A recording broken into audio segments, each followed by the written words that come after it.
Welcome back to my channel viewers. आज हम पढ़ेंगे use of literature across the curriculum. और ये जो है आपकी लैंग्वेज अक्रॉस करिकुलम जो आपकी बुक है बीएड की, ये उसका एक टॉपिक है जिसको आज हम समझेंगे। और ये आपको यूनिट 1 का एक टॉपिक है, ठीक है। तो स्टार्ट करते हैं। तो सबसे पहले हम देख लेते हैं मीनिंग क्या होता है। तो लिटरेचर क्या है? लिटरेचर जैसे कि आपके पास जो है इंग्लिश की बुक होगी या हिंदी की बुक होगी, तो जिसके अंदर कहानियाँ होती है, रोल प्लेज होते हैं और पोएम्स होती है। तो एक जो लैंग्वेज बुक में एक तो आपकी होती है जिसमें ग्रामर होती है ना, और एक ऐसी होती है बुक जिसके अंदर स्टोरीज़ भी होती है। और आपके मतलब लगा लो कि मतलब कुछ भी लगा लो, जैसे वो वाली है ना, एक स्टोरी है पापा खो गए ऐसे जगह की। तो मतलब कुछ जो है रोल प्ले टाइप जो हो गया, नाटक हो गया, और कहानियाँ हो गई, किसी की बायोग्राफीज़ हो गई, या कोई स्टोरीज़ हो गई, पोएम हो गई, दोहे हो गए। ये काइंड ऑफ जो है हम जिस बुक में डालते हैं, जिस लैंग्वेज बुक में डालते हैं, उसको हम लिटरेचर कहते हैं। तो लिटरेचर जो होता है वो एक इम्पॉर्टेंट पार्ट होता है हमारी लैंग्वेज एजुकेशन का। मतलब ये हमें हेल्प करता है लैंग्वेज सीखने में। ये हमारी डेवलप करता है लैंग्वेज स्किल्स को, और क्रिटिकल थिंकिंग को, और इमेजिनेशंस को, क्रिएटिविटी को, understanding of society and culture. तो हम इससे जो है सोसाइटी और कल्चर को जान सकते हैं, मतलब जान पाते हैं कि ये होता क्या है। फिर उसके बाद आता है इम्पॉर्टेंस क्या है हमारे जो है लिटरेचर के। पहला इंपॉर्टेंस है कि हमारी लैंग्वेज स्किल्स को बढ़ाता है। लैंग्वेज को स्किल्स को ये कैसे बढ़ा रहा है कि हमारी जो वोकेबुलरी है उसको इम्प्रूव कर रहा है, ग्रामर को, रीडिंग को, राइटिंग को, स्पीकिंग को, लिसनिंग स्किल्स को ये इम्प्रूव कर रहा है हमारी।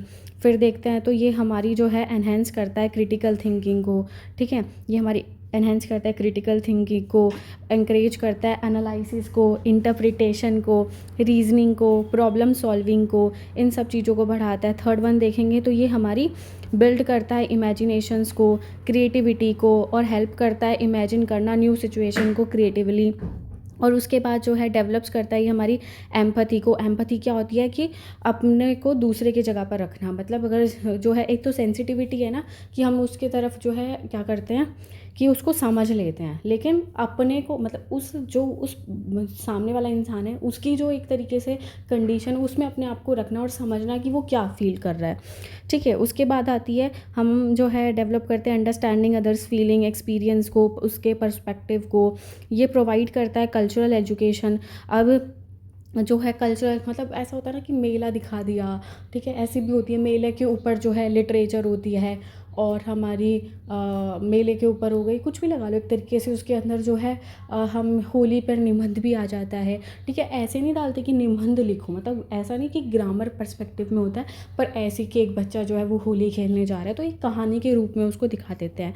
तो ये जो है कल्चरल नॉलेज को बढ़ाता है, ठीक है। डिफरेंट कल्चर्स जो है इंट्रोड्यूस होते हैं इससे, है ना। और ट्रेडिशंस को भी, मतलब ट्रेडिशन वैल्यूज़ को बच्चा जो है समझ पाता है। उसकी कम्युनिकेशन जो स्किल्स है वो इम्प्रूव हो जाती है। वो अपने जो आइडियाज़ है उसको एक्सप्रेस करना जो है इफ़ेक्टिवली और कॉन्फिडेंटली सीख पाता है। बेनिफिट्स क्या होते हैं लिटरेचर के? तो भाई ये प्लेजर के लिए अच्छा, इंजॉयमेंट के लिए अच्छा है। बच्चे एक बार को ग्रामर ना समझे, पर अगर स्टोरी होती है कुछ भी तो बहुत इंटरेस्ट लेकर वो सुनते हैं, इंजॉयबल होता है उनके लिए। ये जो है ब्रॉडन करता है उनके एक्सपीरियंसेस को। वो डिफरेंट प्लेसेस के बारे में, पीपल के बारे में, कल्चर्स के बारे में अच्छे से समझ पाते हैं, ठीक है। फिर आता है कि act as a language model. ये जो है एक लैंग्वेज मॉडल की तरह काम करता है, जिसमें बच्चा जो है एक करेक्ट लैंग्वेज को विद द यूज़ ऑफ, मतलब एक एक्सपोज मिल जाता है बच्चे को एक करेक्ट लैंग्वेज को सीखने का, और पैटर्न और वोकेबुलरी के, ठीक है। Expose student to correct language patterns and vocabulary. तो एक करेक्ट पैटर्न जो होता है लैंग्वेज का, एक करेक्ट स्ट्रक्चर जो होता है सेंटेंसेस का, बच्चा वो सीख पाता है, और उसकी वोकेबुलरी भी एनहेंस हो जाती है। ये डेवलप करता है थिंकिंग स्किल्स को, बच्चे का प्रमोट करता है प्रिडिक्शंस को, इन्फ्रेंस को, रीजनिंग को, क्रिटिकल एनालिसिस को। सपोर्ट करता है ये बच्चे को all areas of language, art, enhancing reading and writing, speaking and listening. तो इन सब एरियाज़ में जो है ये बच्चे को हेल्प कर रहा है। फिर आता ही ये जो है हेल्प करता है बच्चों की कि जो वो डील कर सके प्रॉब्लम्स को, ठीक है। जो स्टोरीज़ होती है उनको गाइडेंस देती है, इमोशनल सपोर्ट देती है। सेवन्थ देखे तो ये डेवलप करती है करियर अवेयरनेस को। बच्चों को ये जो है इंट्रोड्यूस करवाती है वेरियस ऑक्यूपेशन से, लाइफ अपॉर्चुनिटीज़ से, इंटीग्रेट कर देती है करिकुलम को, मतलब हम साइंस के अंदर जो है कहानियाँ वगैरह सुन लेते हैं, मतलब एक तरीके से यूज़ करते हैं। सोशल स्टडीज़ में भी हम जो है पोएम का इस्तेमाल करते हैं, या फिर ऐसे समझ लो कि जैसे कि हमारे 6th क्लास में जो है झांसी वाली रानी जो पोएम है, उसके अंदर क्या है, एक तरीके से हमारी एसएसटी भी तो इसके अंदर इनकलकेट करती है ना, इंटीग्रेट हो गई है। पोएम तो है ही, तो बच्चा जो है वोकैबुलरी सीख रहा है, हिंदी की लैंग्वेज सीख रहा है, लेकिन साथ के साथ वो एसएसटी से भी कनेक्ट कर रहा है, क्योंकि वो जो है एक तरीके से क्या है, फ्रीडम फाइटर है उस तरीके से।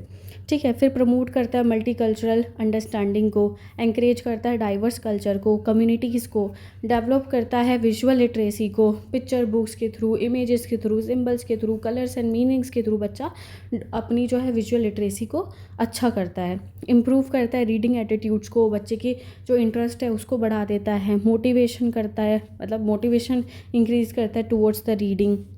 फिर लिटरेचर जो है क्लासरूम में देखें तो इसका कल्चरल वैल्यू होती है कि प्रिजर्व करता है स्टोरीज़ को। तो कल्चरल वैल्यू कैसे हो गया, उसने प्रिजर्व करा स्टोरीज़ को और ट्रेडिशंस को और हेरिटेज को। तो जो पुरानी कहानियाँ हैं उसको हम लेकर आ रहे हैं। हम जो है क्या कहते हैं उसको, हिंदी में देखें तो हम कबीर के दोहे पढ़ रहे हैं। तो क्या है, कल्चरल का जो है हम एक तरीके से कल्चरल वैल्यू है प्रिजर्व कर रहे हैं, उनकी स्टोरीज़ को हम जो है, मतलब बहुत तरीके की होती है, अगर हम अच्छे से पढ़ें तो बहुत तरीके की, बीरबल और अकबर की कहानियाँ क्या है, ये कल्चर को प्रिजर्व करें। और भी है, हम मराठा उसकी कहानी सुन रहे हैं, किसी की भी सुन रहे हैं, तो ये हमारे कल्चरल वैल्यूज़ को प्रिजर्व करिए, हमारे ट्रेडिशंस को, हमारे हेरिटेज को। एक्सपेंड करती है हमारे हॉरिजन्स को, introduce learner to new ideas, places, culture. ठीक है, बिल्ड करिए वोकैबुलरी को, ये हमारी वर्ड एंड नॉलेज को एनहेंस कर रही है, लैंग्वेज यूज़ को एनहेंस कर रही है। इम्प्रूव करिए राइटिंग स्किल्स को, प्रोवाइड करिए वे good model of good writing, provide model of good writing. Promotes critical thinking, questioning आ रही है उसको इंकरेज कर रही है, एनालिसिस को इंकरेज कर रही है, रिफ्लेक्शन को इंकरेज कर रही है।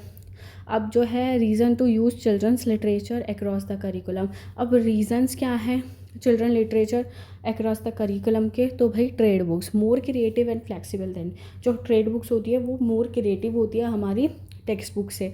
तो क्या होगा कि बच्चे का जो है एक इंटरेस्ट डेवलप होगा कि वो अच्छे से लैंग्वेज को सीख पाएगा। ये करिकुलम इंटीग्रेशन में अच्छी होती है, क्योंकि ये जो है एक स्टोरीज़ और पोएम्स के थ्रू जो है हमारे जो बाकी एरिया ऑफ सब्जेक्ट्स हैं उनको मतलब मिक्स कर देती है, तो हम जो है ईज़िली समझ पाते हैं। ठीक है, अगर हम 1 2 3 4 ऐसे सिखाना है बच्चों को, और इसी को ही जो है सिंपल बोले 1 2 3 सीख जाओ, तो ऐसे नहीं सीखेगा। पर इसी को ही जो है हम एक गाने के थ्रू, हम एक पोएम के थ्रू सिखाएंगे तो वो अच्छे से समझेगा। ठीक है, यूनिवर्सल थीम होती है, ठीक है, जो कि रियल लाइफ सिचुएशन से हमें कनेक्ट कर देती है, मोटिवेशन देती है हमें, एंगेजिंग एंड मीनिंगफुल लर्निंग हमारे लिए वो जो है बनाती है। पिक्चर बुक्स होती है इसके अंदर, जो कि टेक्स्ट को और इलिट्रेशन को जो है इल्यूस्ट्रेशन जो होती है उसमें टेक्स्ट और इल्यूस्ट्रेशन वो हमारी बेटर अंडरस्टैंडिंग को डेवलप कर देती है। मल्टीपल लर्निंग स्टाइल्स होते हैं, विजुअल भी होता है, ऑडिटरी भी होता है, काइनेस्थेटिक लर्नर्स जो मतलब सपोर्ट मिल जाता है। फिर आता है इमेजिनेटिव लर्निंग होती है कि makes difficult concept easier to understand. जो डिफ़िकल्ट कॉन्सेप्ट्स होते हैं ना उसको भी ये ईजी बना देते हैं। ठीक है, मतलब अगर आप ग्रामर कभी सीखते हैं तो क्या होता है कि जो एक तरीके से होता है ना कि जो आपने पहले जो सेंटेंसेस होते हैं, आपने अपनी बुक में कोई सेंटेंसेस पढ़े होते हैं, तो लास्ट में क्या होता है, जस्ट फॉर एग्जाम्पल इमेजिन कि आपने जो है क्या किया, एक कहानी पढ़ी। कहानी के अंदर क्या था कि आपने कहानी के बाद जो है उसकी एक्सरसाइज को सॉल्व कर रहे हो, जिसके अंदर जो है विलोम शब्द दे रखे हैं। ठीक है, तो आपने क्या करा, उस विलोम शब्द से क्या करोगे, जैसे उसमें लिख रखा है अपना। ठीक है, और उसी कहानी में कहीं आपने सुना होगा पराया। ठीक है, या किसी ने और बोल दिया होगा, तो क्या होगा, आप खुद ही आप अंदाज़ा लगा सकते हो कि हाँ इस विलोम शब्द का आंसर क्या होगा। तो वो क्या है कि आप जो है खुद ही मतलब उन कहानियों के थ्रू जो है सीख रहे हो, तो आपकी जो एक कॉन्सेप्ट है वो अच्छे बिल्ड हो रहे हैं। ठीक है, इमेजिनेटिव लर्निंग क्या होती है कि makes difficult concept easier to understand. Sorry, मतलब इमेजिनेटिव लर्निंग होती है इसके अंदर। ठीक है, और ये हमारे कॉन्सेप्ट को ईजियर बना देती है, हमें अच्छे से समझ में आते हैं। या हम कह देते हैं कि अच्छा वो बच्चा जो था उसके अंदर छोटा था, है ना, वो मतलब कोई कहानी सुनाई कि उसके अंदर वो बच्चा छोटा था, तो बताओ अब, और जो दूसरा बच्चा था वो कैसा था, तो उसको बता देगा कि हाँ वो बड़ा था, तो छोटा और बड़ा हो गया। तो ईजिली वो जो है उसके कॉन्सेप्ट ना समझ में आ जाएंगे, उसका अंडरस्टैंड वो कर पाएगा। कंक्रीट एग्जाम्पल्स मिलते हैं हमें, explain abstract ideas through stories and examples, give new perspective, एक न्यू पर्सपेक्टिव मिलता है, help student see issues from different viewpoints, fun होता है, इन्जॉयबल लर्निंग होती है, इंटरेस्ट के साथ, एक्टिव पार्टिसिपेशन के साथ बच्चा सीखता है। ये एक रीज़न है हमारे लैंग्वेज अक्रॉस करिकुलम, मतलब जो हम लिटरेचर जो है यूज़ कर रहे हैं लैंग्वेज अक्रॉस करिकुलम में। फिर बच्चे के अंदर जो है वैल्यूज़ ऑफ चिल्ड्रन लिटरेचर क्या होता है कि ये उस बच्चा जो है अपना खुद का जो है ओपिनियन बना पाता है। कल्चरल हेरिटेज टीचर जो है टीच करती है कल्चर हेरिटेज के बारे में, डाइवर्सिटी के बारे में। इमोशनल इंटेलिजेंस बच्चे का बढ़ता है, मोरल वैल्यूज़ उसके अंदर इनकलकेट होती है, उसकी क्रिएटिविटी को बढ़ाते हैं, बच्चे की इमेजिनेशन को बढ़ाता है ये लिटरेचर, उसकी जो पर्सनैलिटी डेवलपमेंट है वो ये करता है। और लास्ट में जो है आपको एग्ज़ाम में बीएड में लिखना होता है कंक्लूजन, तो मैंने इसमें कंक्लूजन भी इंक्लूड करा है जिसमें है literature is a powerful tool for learning across the curriculum. अगर हम लर्निंग थ्रू मतलब पूरे करिकुलम में अगर हमें जो है लैंग्वेज सीखनी है through the learning across the curriculum, तो हमें क्या करना पड़ेगा, लिटरेचर का यूज़ करना पड़ेगा। और लिटरेचर जो है उसमें एक पावरफुल टूल जो है वो है, और वो एक अच्छा रोल भी प्ले करेगी। ये जो है हमारे लैंग्वेज को एनरिच करती है, मतलब जो हमारी लिटरेचर होती है ये जो है लैंग्वेज को एनरिच करेगी, उसका डेवलपमेंट करेगी, प्रमोट करेगी क्रिटिकल थिंकिंग को, फोस्टर करेगी क्रिएटिविटी को, और हेल्प करेगी लर्नर को कनेक्ट जो है क्लासरूम नॉलेज से कनेक्ट कर पाए और रियल लाइफ एक्सपीरियंसेस से वो कनेक्ट कर पाए। तो इस तरीके से जो है ये आपको हेल्प करेगी। तो आई होप आपको ये समझ में आया होगा। अगर आपको समझ में आया है तो please do not forget to subscribe my channel, like and share also. Okay.